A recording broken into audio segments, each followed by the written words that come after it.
Welcome in. What's Right with Nick Wright? In this episode of What's Right with Nick Wright is presented to you by Boost Mobile. It is episode 349. I am back after a whirlwind 36 hours in Las Vegas, where I got to be a part of what in many ways is arguably the most historic and unbelievable World Series of Poker main event final table ever, with one of the greatest champion stories in Michael the Grinder Mizrachi winning the World Series of Poker main event in the same year he won his fourth Poker Players Championship and just getting snap inducted into the Hall of Fame. And on that note, so here's the deal, because I was debating. I was like, there's so much to talk about with the poker stuff. And I know that some of you guys are super into it and some of you guys are not.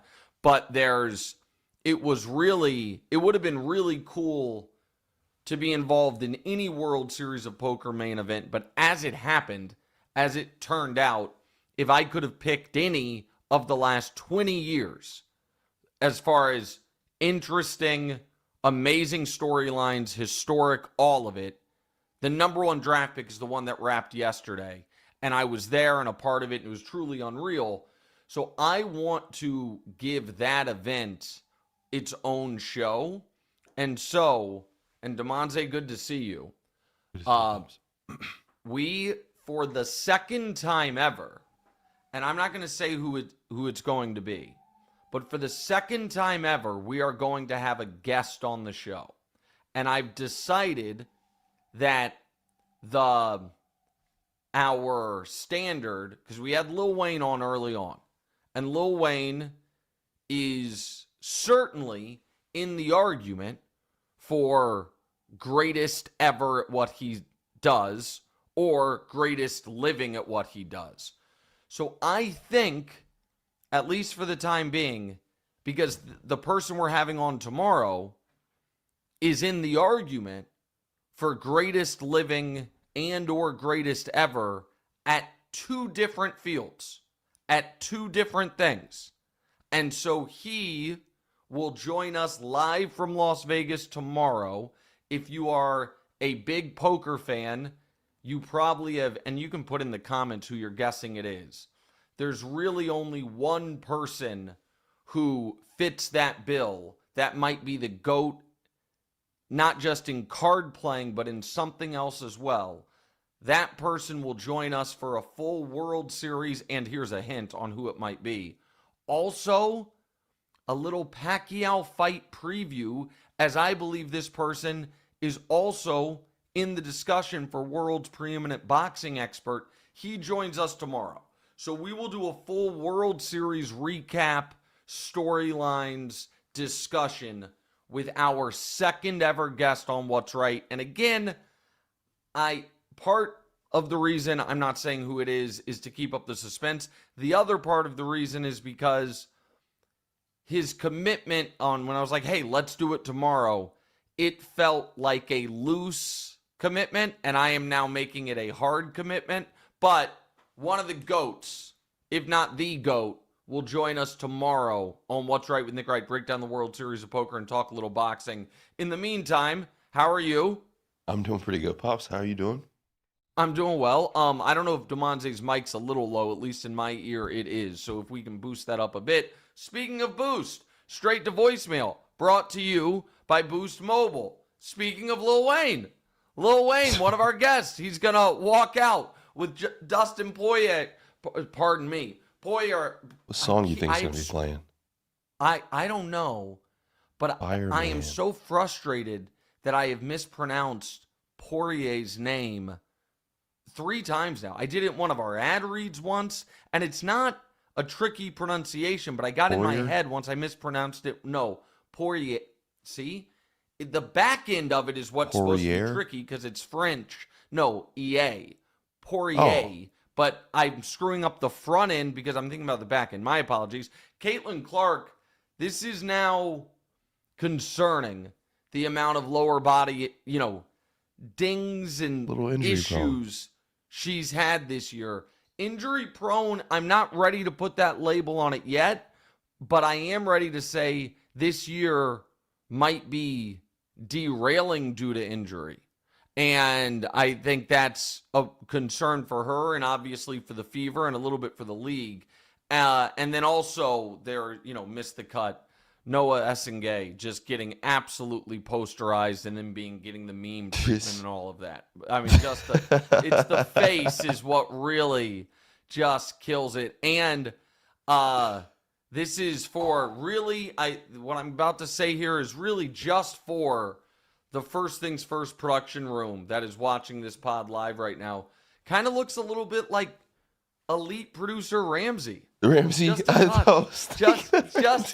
just a touch.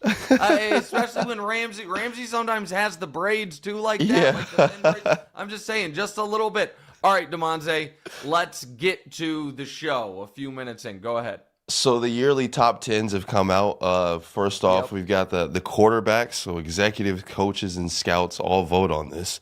Patrick Mahomes, your guy, was at number 1. Weirdly enough, Jalen Hurts was number 9. Nick Sirianni was asked about this and if Philly carried Jalen Hurts to the Super Bowl. Sirianni called BS. So what is this? Is this disrespectful? Obviously, Hurts has 2 Super Bowl appearances in the last 3 years. He's 37-10 in the last 3 seasons. What's going on with that? Justin Herbert was above him?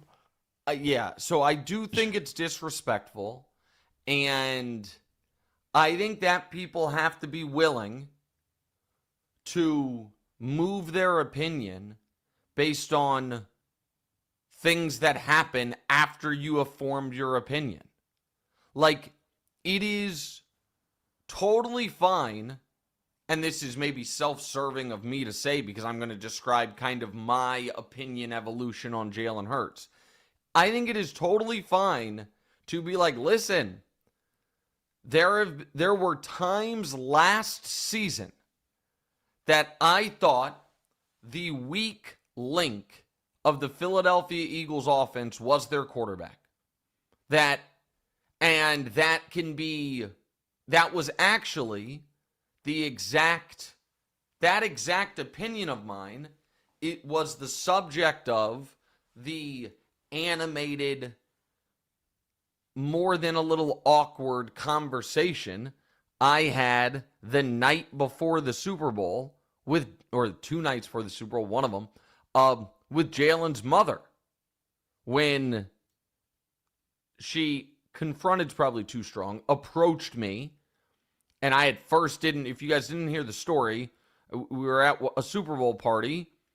I'm standing there, a woman walks up and she's like, may I ask you a question? I said, yeah.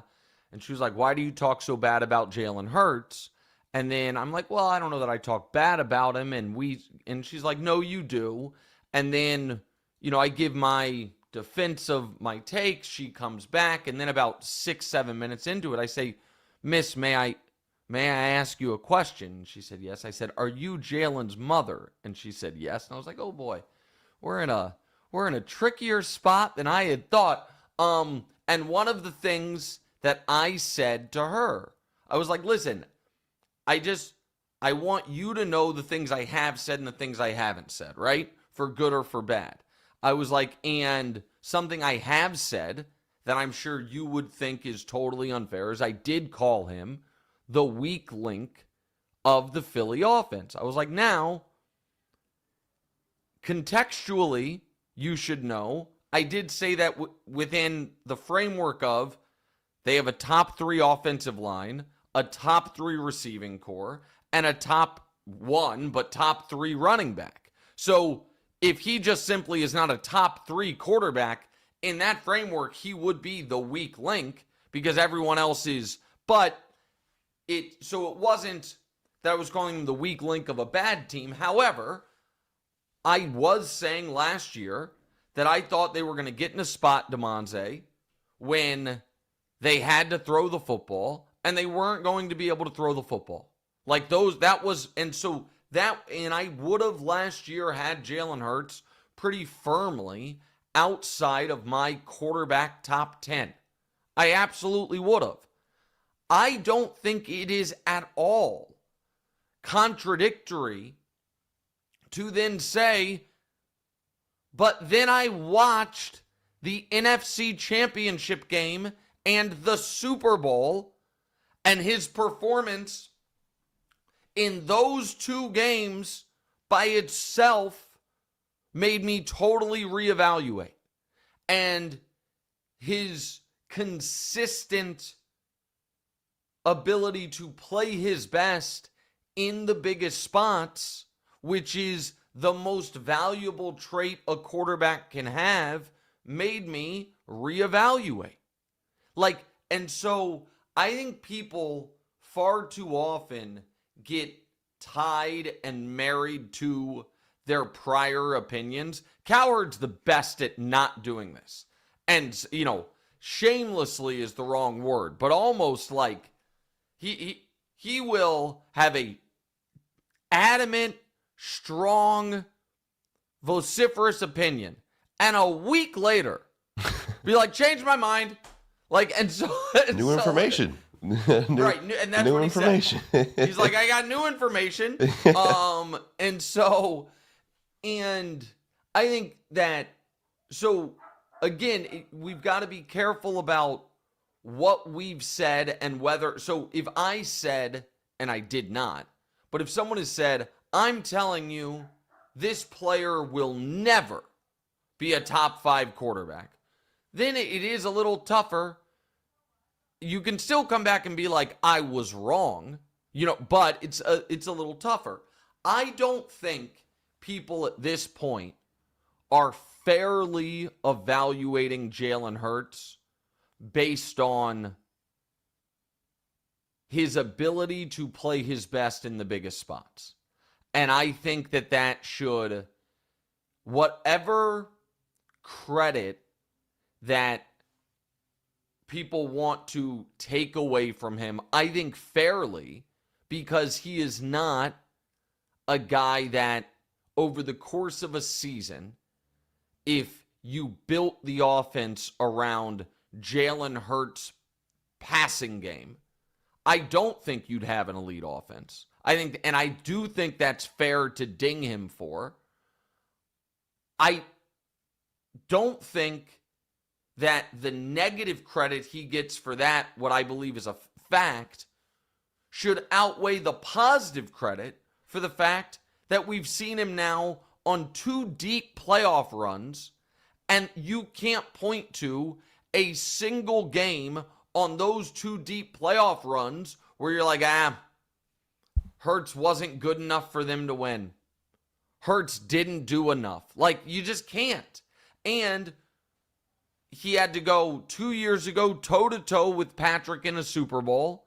He had the 1 fumble, which is why I thought Patrick outplayed him. But still, he played an A- level game. The offense scored 35 points. He accounted for 4 touchdowns. And then last year, he had to go toe-to-toe with Jaden Daniels in a playoff game when Daniels was the hottest quarterback in the league. Philly's offense scores 55 points. And then in the Super Bowl, he has the 4th and 5 pass down the sideline. I think it was the NFC Championship game. He had the 4th and 5 pass down the sideline. The Super Bowl was the kill shot start of the second half. He was great. And go ahead, pal. So where would you have him? Because you said you had him firmly outside of the top 10 last year. With the information that you have now, where would you have him? So I've developed a new opinion on how we have to rank the quarterbacks. I don't think that it is fair anymore to say it's a big 4 and then we can debate after that. So here's to me where I'm at going into, and it can obviously change when a new season comes, the new season has to matter. I believe the top 3 has to be in this order: Patrick, Josh, Lamar.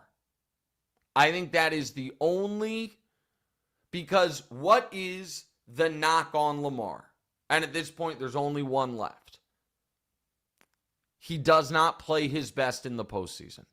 And I'm not going to harp on that. I think that is, 2 years ago, folks were mad at me. I was making too big of a deal of it. Last year, folks were annoyed with me. I was making too big of a deal with it. Going into this year, folks begrudgingly, without saying, it's like, okay, yeah, Nick clocked this the whole time. That it was, last and year, he last year showed was a some little different. I was just about to say Lamar didn't play badly though. Lamar played pretty well. He might have had a rough first half, but yeah, rough first half that cost him the game. But it was still, you're right. It wasn't as bad as some of the other. But again, this is what I'm about to say here is actually a defense of Lamar. The point I'm making is this, Damonza. I do not think it is fair to penalize Lamar so much for bad playoff performances that he drops beneath a player who has not been in the playoffs the last 2 years in Joe Burrow. Like, for all we know, Joe Cool had his Emperor Has No Clothes moment with the playoff loss to Patrick Mahomes. And from now on in the playoffs, Burrow's just going to be a shaking shell of himself. But we haven't seen it because he hasn't been in the playoffs since then. Now, to be clear, I think the odds of that are almost 0%, that Burrow all of a sudden is going to freak out in the playoffs. My point is, you can't say Lamar playing poorly in the playoffs is worse than a guy not even getting to the playoffs. You just can't.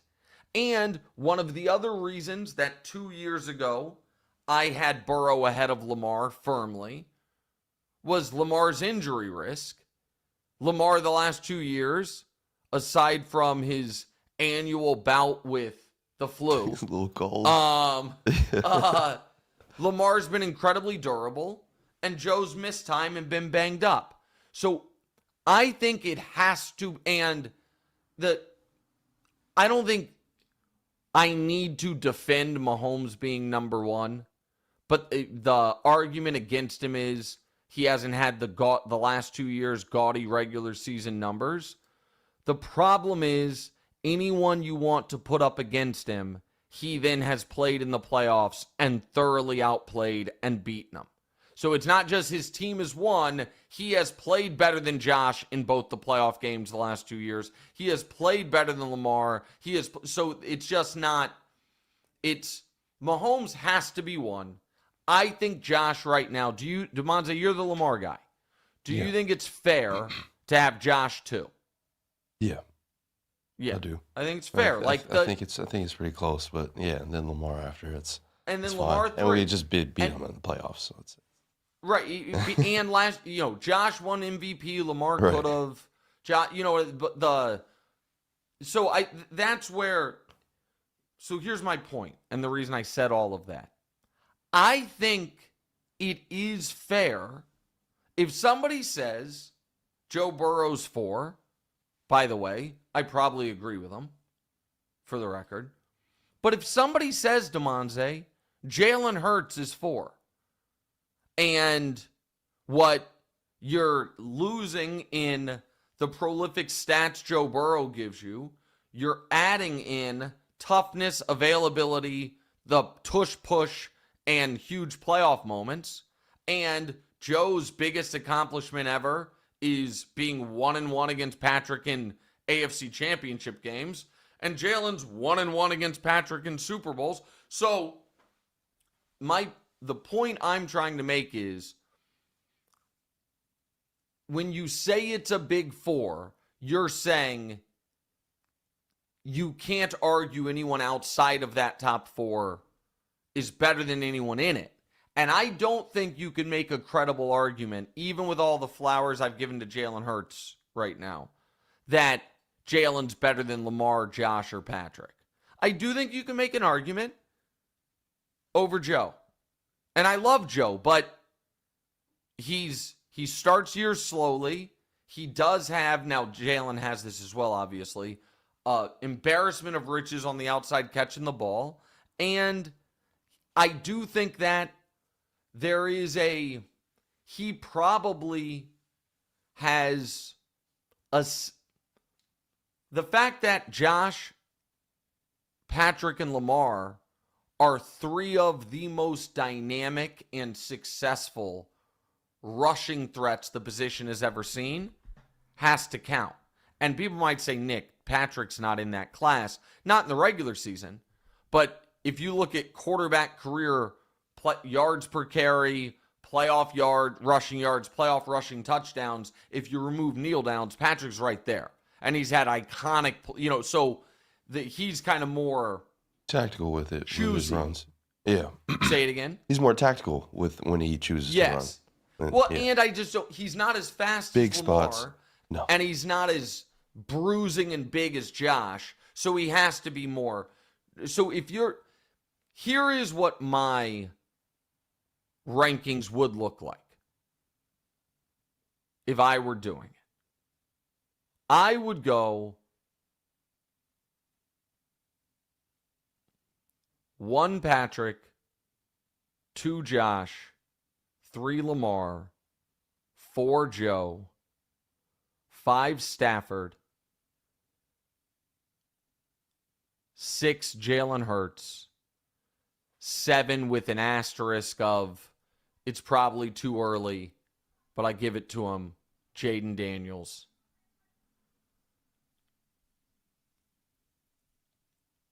8 Baker, and then it gets trickier. Did you say golf already? Did you say golf? You didn't say golf. I didn't say golf, and I didn't say Herbert. Yeah. And this is now where we will do the Justin Herbert part of the conversation, because that's what really that's crazy. Was galling to you. Yeah. It was Justin Herbert ahead of Jalen Hurts, correct? Yeah, what has he done? The answer is nothing. I mean, the answer is nothing. And it is... So Justin Herbert was the same high school class, Damonza, as Nicky Bosa. He was the same draft class as Justin Jefferson, CeeDee Lamb, and Joe Burrow. And the reason I say those things is because we don't look at any of those other players as like, well, once they reach their potential, those guys were like, oh, those are second contract veterans that, they are who they are. And it is... Keep making it seem like Justin Herbert is about to pop out and it's right, something else is about to happen. And I want to make this clear. He might be on the precipice of putting it all together. I'm not, because he is very talented. He's huge. He's actually a better athlete than his previous coaches prior to Harbaugh gave him credit for it, because he can run. He ran at Oregon. There's a lot to like about Justin Herbert. But it hasn't happened yet. It has not happened yet. Correct. 5 years into your career, you have to be evaluated on your career.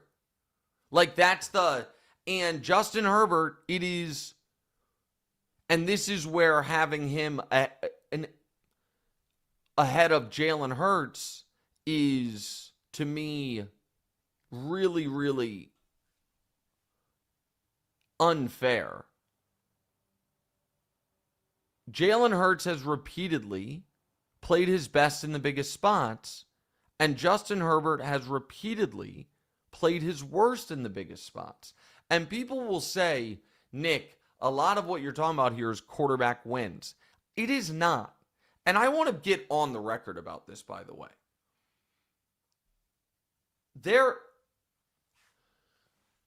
People need to be discerning enough to recognize that for many of us, I'll talk for myself,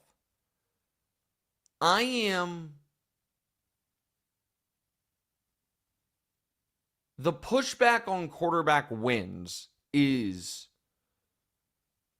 it should not be binary. Did they win? Then the quarterback gets an A. Did they lose? Then the quarterback didn't do enough. It should not be like that. You should be able to be discerning enough to say, how well did that player play within that game? And, did the team win despite him? Did they lose despite him being excellent? Like, And so if Jalen Hurts, if he hadn't played awesome in that Super Bowl and that NFC Championship game, but they had just won, then it feels a little different than the fact that they won and he played great, right? So when I talk about Mahomes, if you guys notice it, because Mahomes hasn't had the regular season numbers the last couple years, I don't just say he beat Josh and Lamar in the playoffs. I say he outplayed and beat. He had the better individual performance as well, which brings me to Herbert. Herbert has played 2 actual playoff games and 1 playoff adjacent game. The playoff adjacent game was the Week 18 win and you're in, tie and you're in, lose and you're out game against the Raiders 3 years ago. Okay? Justin Herbert in that game. Now, you see he had 380 yards. He threw the ball 64 times, completed 53% of his passes, had a passer rating of 80, 6 yards per attempt. They lost. So they lost and he didn't play great. Then the next year in the playoffs, they are up 27 points on the Jacksonville Jaguars. It is one of the biggest collapses in NFL history. He has 1 touchdown, no picks, an 85 rating, completes 58% of his passes, and critically doesn't make a single big play in the second half when they only needed 1. And then last year, plays quite simply one of the worst playoff games any alleged star quarterback has ever played in the history of the league. He walked in, and so that is where he had 3 interceptions all year. He had 4 in the playoff game. He completed 44% of his passes. He had a passer rating of 40. And this is where, and then I'll end it. I think the Jalen Justin Herbert thing is most galling at the ranking. Justin Herbert last year, Damonza, was asked for that Chargers team to be Jalen Hurts of 2022. Take care of the ball, make a couple big plays. We have the number 1 defense in football. We have a running game. Just, you know what I mean? And then if we need you down the road, hopefully you can do it. And he just threw pick after pick after pick. They had the number 1 defense in the NFL. All year long, he had, people were like, oh, he's sacrificing his own personal numbers, to Ball take care of the security. ball and for the sake of the team. And then in the playoffs was brutal. So you cannot have a guy who's 0-2 with a 60 career playoff passer rating, who has had 0,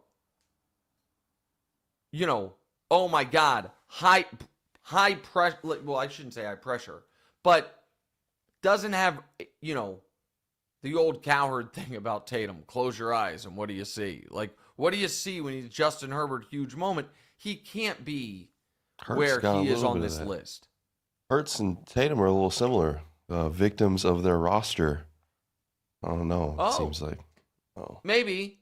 Well, victims and beneficiaries. I mean, that's the thing is, just not there is. Yeah. But that's I think my top 8. Well, of course, I think my top 8's right because it's my top 8. But I think having Herbert ahead of Hurts is kind of stupid at this point. All right, folks, something special is about to happen, and it's in the Big Easy. UFC 318 is coming to New Orleans, and it is absolutely stacked. DraftKings Sportsbook, the official sports betting partner of the UFC, has all the action you need. Holloway, Poirier, 3. the trilogy. BMF's title on the line, but more than that, this is Dustin Poirier's last fight. That's it. The final walk. One of the all-time greats. You taking Holloway's volume or Poirier's power. If you've never bet UFC with DraftKings, don't worry. Just pick something simple like fighter to win. That's simple. Make your pick. It really is. You can do it just like that. That's straightforward. And check this out. New customers who bet just $5 get $150 in bonus bets instantly. Huge boost to get started. Do not miss Poirier's final fight.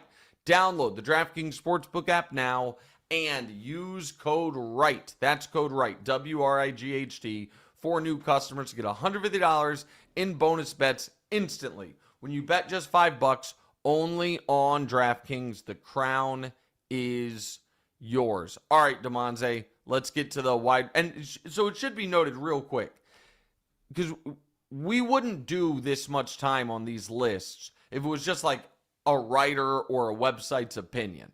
This is like the NBA GM survey, where I forget who does it for ESPN. I want to give him credit. Jeremy Fowler, polls executives from the entire league, has them vote on a top 10. And so this is lists like this I actually value because it gives you a kind of eye into how the league is seeing guys. All right, so go ahead. So the same poll dropped for wide receivers. They had Tyreek Hill at number 3 despite last year. Do you think that Tyreek is due for a bounce back season? You could probably attribute that to a couple of things with Tyreek Hill's last year.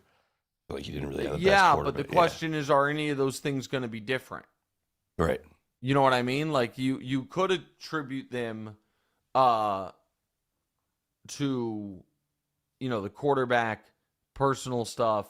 So the hours before week 1, getting put in handcuffs, dealing with a wrist injury, a lot of stuff. Did start off the season like that. Yeah, but that also was the only game all year he had like a explosive touchdown. I mean, so here's what was concerning, I think, for Tyreek. He had that 80-yard touchdown in week 1. Here are his longest receptions in every game after that. 10, 17, 17, 21, 8, 30, 28, 12, 18, 20, 30, 21, 21, 24, 25, 13. That's weird.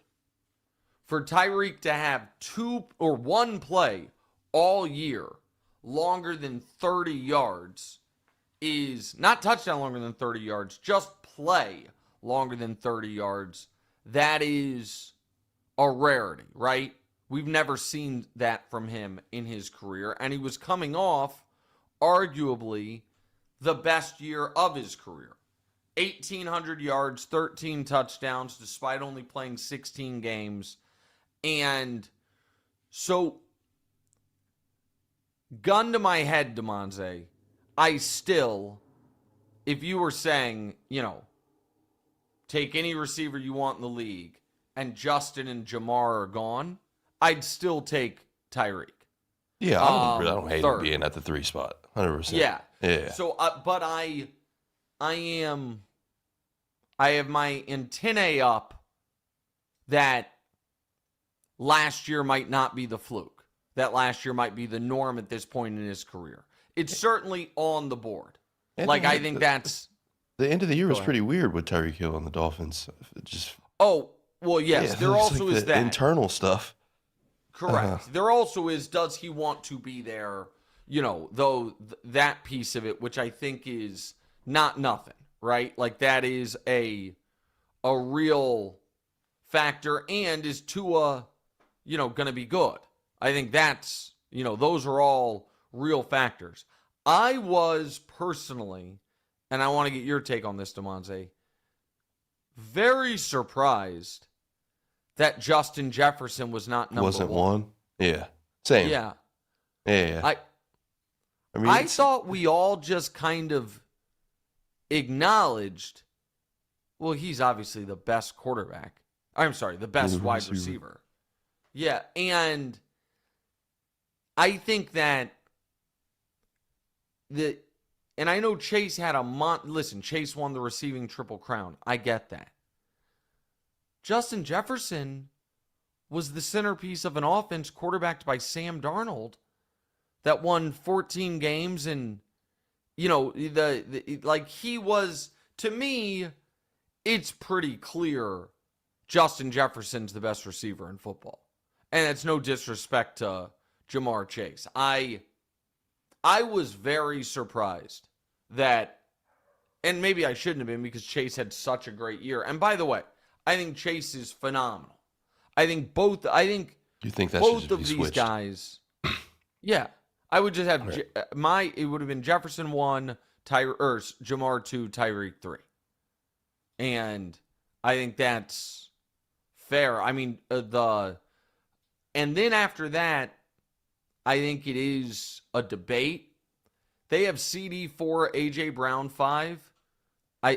That's probably right, but you could flip it. Like, you could have AJ 5. It really did surprise me that Malik Neighbors, Damonza, was already 7. Like, I don't know. You have that much of a year as a rookie, right? I mean, listen, he had no quarterback and, still had 1,200 yards. I just don't know that I'm not certain that Neighbors was better last year than Brian Thomas Jr. And so now Brian Thomas Jr. obviously had better quarterback play having the Prince before he got hurt. But still. And I do think the Puka disrespect was wild. Yeah. Like, this is where there is real draft slot bias. That people say I'm guilty of with Purdy, and that's fine. But Puka, now I also understand Puka last year missed 6 games. But despite missing 6 games, he came back and cooked immediately. Yes. Exactly. He was 10 yards short of a 1,000-yard season. He was excellent for them in the playoffs. And as you mentioned, he came back from the injury and instantly was awesome. And so I think Puka deserved to be in that top 10. Like, I personally would rather have Puka than, at this point, Neighbors right now, this moment, CeeDee Neighbors, Lamb? or I wouldn't rather have him than CeeDee Lamb, but I'd rather have him than Neighbors or Nico Collins. That dude's got glue on his hands, man. Puka Nakua, yeah, 100%. I like him a lot. No, I like him a lot too. I think but I don't think CeeDee Lamb to me is, a clear-cut top 5 receiver, and I think Puka has an argument, but I think I do agree that CeeDee's high end is higher than Puka, but I just thought having him essentially 12th behind McLaurin and Garrett Wilson, like, I don't know, man. Like, that's not how I saw it. Go ahead. So it's that time of year. Xavier Worthy said that Andy Reid told him to get his hamstrings ready. No, this is your team. It sounds a lot like last year, like Mahomes. We're ready to have some fun and stuff. Well, but then everyone got hurt. I mean, that's the thing. People are like, oh, man, you guys said this was going to happen last year. And yes, we did. And then Hollywood Brown gets his rib cage caved in. Or, no, that's not right. His collarbone broken, and then it didn't heal into the rib cage properly. Mahomes Rice, gets his knee blown out in week 3. Pacheco breaks his leg, and all of a sudden, their starting running back is Kareem Hunt, who was unemployed, and their starting wide receiver got cut by the Patriots in Juju. Like, so do I think that Worthy, who came much like Rasheed, came on very strong at the end of the year? Worthy with Rasheed, if he is fully healthy, and then again, I'm not a huge Hollywood Brown guy, but he will be like an interesting part of the to have out there as a threat. That we could have and I also think the Chiefs not having the three-peat kind of hanging over them with the added pressure and all of that. week to week will help them. So, yeah, I do think that the Chiefs' offense and its receiving core will be explosive for the first time in a couple years. All right, speaking of the Chiefs, go ahead. Yeah, so it's July and it's your podcast, obviously. So we're going to talk about the Chiefs and their guards. Yeah, They not just for long, signed. but go ahead. They gave Trey Smith the biggest contract of any guard in league history, and they're bringing back most of the squad from last year. Is now the time to hammer the Chiefs winning the Super Bowl? Well, plus 800, I don't think the odds are going to get more favorable to bet than that. Because I think they're going to slap the Chargers in week 1 in Brazil and then beat Philly, and then the odds change drastically. I will say this. I like them. They have Creed Humphrey and Trey Smith both locked up to long-term deals.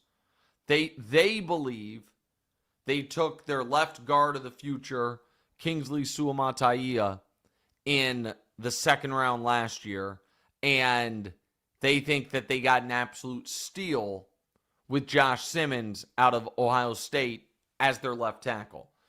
If they're right about those two guys on the left-hand side, then they now have the center and guard taken care of. That only leaves right tackle, and this will be Jawan Taylor's last year, almost assuredly, on the team. And then you'll see if the guy they signed, what's the guy's name? The backup left tackle for the Niners, who they signed ostensibly to be the left tackle, but you see if they slide him over to the right. Oh my goodness. Can't remember the guy's name. But everybody knows who I'm talking about, and if you don't, hold on. Chiefs, I can't believe this. This is embarrassing. Left tackle. Jared Moore. Jalen Moore. Jalen Moore is his name. Right as I Googled it, I thought it was Jared Moore, but then I saw it and it's Jalen Moore. But so the short version of this is, because that was the other thing that happened with the Chiefs offense last year. They had some of the worst tackle play in the league, and Mahomes was constantly, running for his life. So that has to be cleaned up. All right, this is a message that applies to 99% of you listening right now, because that's how many of you can be covered by fast and reliable service on the Boost Mobile network with 99% nationwide coverage. And if you don't think you deserve a deal, listen up. You got another thing coming right now. When you switch to Boost Mobile, you can get iPhone 15 with Dynamic Island and a 48 megapixel main camera for $99.99. That's $99.99 for iPhone 15 on a nationwide 5G network. This may only apply to 99% of you, but I am 100% positive Boost Mobile just gave all of us a really good freaking deal.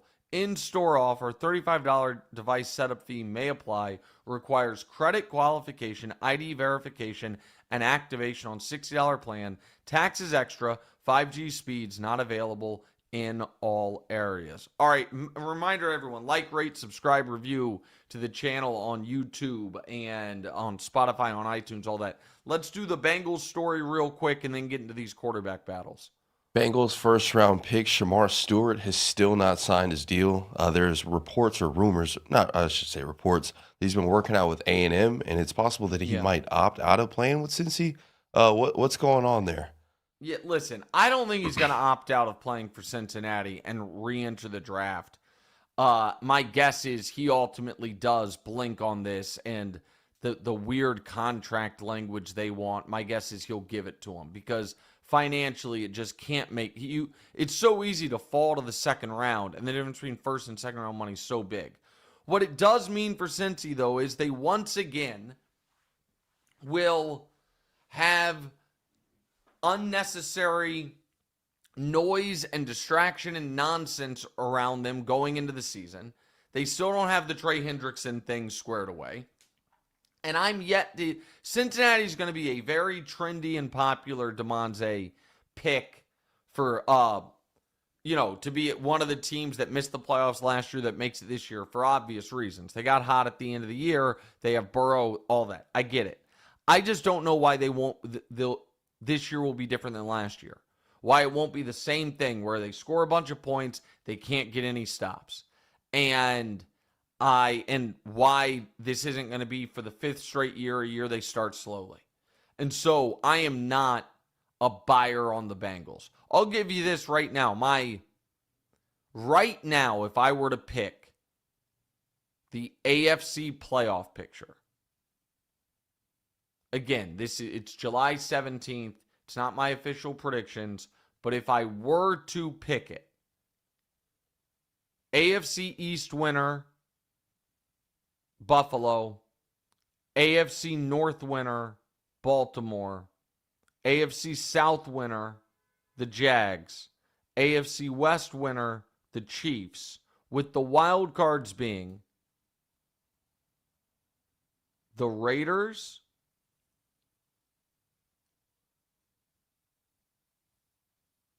and then the two other. I don't think you're going to get 3 AFC West teams in. And if I were to pick one, I'd pick the Chargers. You had 3 AFC West teams in last year. So I might go Raiders, Chargers, and then that leaves room for one team. And what? The Houston. Texans is who you're thinking? Yeah, Houston. I'm worried about Houston, man. I'm worried about their offensive line, and I'm worried about their lack of healthy weapons on the outside. But maybe Houston. Again, I've got to spend more time on it, but I think the surprise AFC playoff teams would be the Raiders and the Jags. And I think Cincinnati, the reason I even said any of this is I think Cincinnati can miss the playoffs again. Yeah. I absolutely think they can have a year similar to last year. All right, let's go ahead and go to training camp quarterback stuff. Training camps across the league are starting up, and all eyes are on the quarterback battles around the league, like the Giants, the Saints, Browns. We even have like 5 quarterbacks. The Colts are all looking for their quarterback one still. Which team situation are you most interested in right now? Well, I'm not really interested in really much of these, but I can tell you who I think is going to win all of them.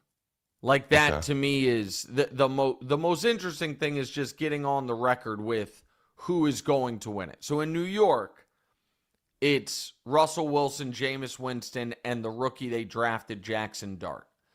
I think to start the year will be Russell Wilson. And then they might at some point switch over to Dart, but I think Russell's going to win that quarterback battle. In New Orleans, I think they are going to, because this is a depressing quarterback battle. Tyler Shuck, Spencer Rattler, Jake Haener. I think Tyler Shuck is going to be the quarterback next year for the New Orleans Saints, and he's going to break camp as a second-round pick starting. The Browns, I would be very surprised if it's not Flacco. I think they start the year with Flacco, and they potentially trade Pickett. And the Colts, I think this is almost a lock. It's going to be your guy, Daniel Jones. Anthony Richardson, still dealing with shoulder stuff and maturity stuff. Oh, that's the other thing with the Texans, to get back to it. The C.J. Stroud shoulder soreness thing has hit my radar as something to watch. So, Daniel Jones is going to be the starting quarterback for the Colts. So, I would go Russ with the Giants, Shuck with the Saints, Flacco with the Browns, and Daniel Jones with the Giants for week 1. So, all right, we can we can go on to the quick NBA stuff. The Clippers, man, they bought out Bradley Beal. He's headed over there. The Suns brought out the Suns bought out Bradley Beal. He's headed over to LA to play with the Clippers. They now have 3 of the 8 highest scoring players from 2020. Does this do anything? I don't think it does. No, I mean, everyone's going to make the same point, which is, well, Bradley Beal at $50 million is a problem, but at $5 million is a bargain. Kind of. I mean, it's the same thing they said about Russell Westbrook when he went there. He was bad at 50, but at 5, and he was fine. But Bradley Beal it wasn't just the contract, it was he didn't want to come off the bench. He wanted to be featured. I think he's going to have to come off the bench and not be featured there. Or maybe he starts, but it's still going to be Harden and Kawhi's show. I don't mind the dice roll, but I am not bullish at all about Beal getting anywhere close to being back to, his mid-Wizards tenure form. And so I look at the Western Conference, Damonza, as in these buckets. Bucket number one is the defending champ OKC. I think they brought everyone back. They're young. There's no reason that they shouldn't be going into the year the favorites. Bucket number two, Houston and Denver. Both I thought had awesome off seasons. Added, in Denver's case, a bunch of smart pieces. In Houston's case, some smart pieces, but also a real superstar in Kevin Durant. A tier beneath them, as presently constituted, I have the Lakers and the Timberwolves. And you can say I shouldn't have the Timberwolves in the same class as the Lakers. They beat them, in 5 in the playoffs. I also think the Timberwolves losing Nickeil Alexander-Walker, the Lakers adding a center, even though it's not a center I love. Like those two moves, draw those teams even-ish. And then that next group is where I would have the Clippers, the Warriors, the Mavs, maybe the Spurs, depending on Wemby. So that's where I see the Clippers. I don't look at them as anything more than, a potential 6 seed at best that if everything fell right, maybe they could win a round. But no, I'm not buying into the Clippers Kool-Aid again. By the way, if you want to ask some listener questions, now is the time because we're going to get ready to wrap up because I do have to get to first things first. But first, we've got a new segment. It's time for On the Rise, brought to you by our friends at Boost Mobile. We're breaking down players who found a way to stand apart at NBA Summer League, just like Boost's superior network and 5G towers. So, this player was a top 5 pick last year, and then his coach simply wouldn't play him. He now is on his team goes into this year, in my opinion, as one of the absolute favorites, and they might end up being my pick to win the championship, and in part, it's going to be because of their depth, and he will be a part of that. That player is Reed Sheppard for the Houston Rockets, a sniper out of Kentucky who last year couldn't get off the bench because he couldn't defend, and now in Summer League a few days ago goes 28 points, 8 rebounds, 4 assists, 4 steals, 3 blocks in 33 minutes. He then followed that up with an 18-point game where he wasn't all that efficient, but here's why I think this is noteworthy, and here's why he's the player I'm spotlighting and On the Rise, brought to you by our friends at Boost Mobile. Because flatly, if the Rockets are going to break through and the Rockets are going to be a real contender the way I believe they can be, they needed to go from having some of the least shooting in the league to at least being passable from the perimeter.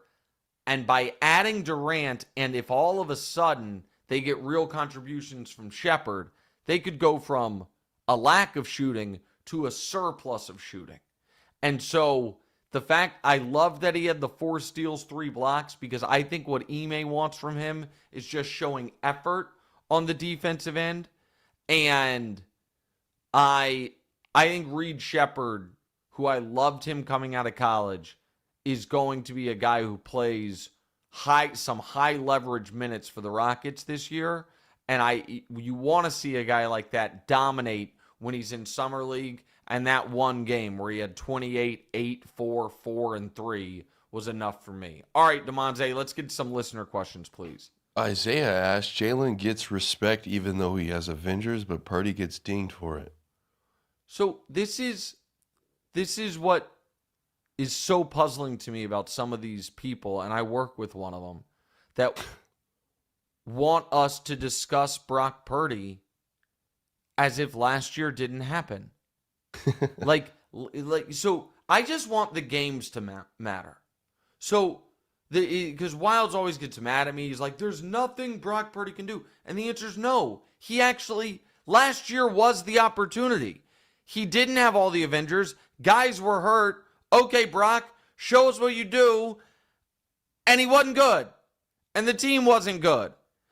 Going into last year, Damonza, I think most people had Purdy and Jalen Hurts ranked around the same. And then Jalen's awesome and they win the Super Bowl. Purdy's not good and they finish last in the division. And it's like, oh, okay. But I if guess Purdy's guys didn't get hurt, backwards. Purdy's guys didn't get hurt. Jalen Hurts didn't get in that situation. What would he have done without Devontae Smith?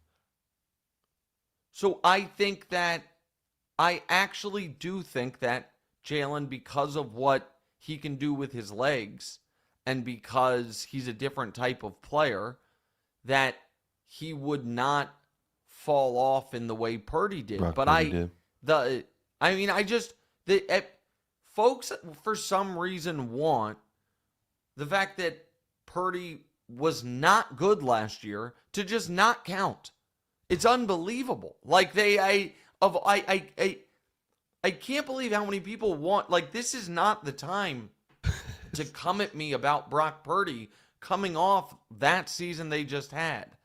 All right, go to Danny's question. Danny asks, if you could put any retired Chiefs player in their prime and add them to the current roster, who would it be? I know who it is. Who? It's Jamal Charles.